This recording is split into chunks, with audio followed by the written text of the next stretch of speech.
Chicco, এটা হচ্ছে magic spray, যেখানে মারবি দুইটা একসাথে লেগে যাবে। ठीक है समरिया। अभी बता है भाई। আরে এটা প্রফেসরকে লাগিয়ে দেখি। আরে চিকো, এইটা কি করলি তুই? আরে স্যার মজা এসে গেল, যা এখন আমি হা হা হা, সবার আগে স্কুলে এসে বলা দড়ি স্যারের ম্যাচে লাগিয়ে দিই, তাহলে একটা মজাই হবে।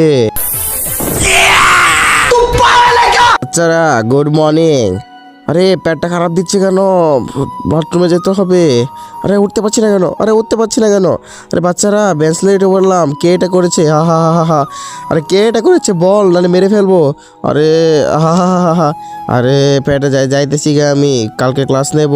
আরে এদেরকে পালা এখন। বাচ্চারা পরের টুকু দেখার আগে তোমাকে যদি জিজ্ঞেস করা হয় তোমার কাছে এক বস্তা টাকা বেশি দাবি না মা বাবা, যদি মা বাবা হয়ে থাকে তাহলে চ্যানেলটাকে সাবস্ক্রাইব করবে, এতে একটা লাইক করে দিও, যদি না করো তাহলে ভেবে নেবো তুমি মা বাবা কাউকে ভালোবাসো না। আরে কি করলি তুই? আরে কি করলি? হা হা হা হা হা হা হা হা। এখন চাপ্পানের পালা, এখন চাপ্পানকে দিয়ে দিই আমি। আরে তুই কি করলি এইটা? আরে আরে তুই এটা নাও করতে পারতি। আরে টিফিন দিচ্ছি কেন? টিফিন দে। আরে মজা এসে গেল।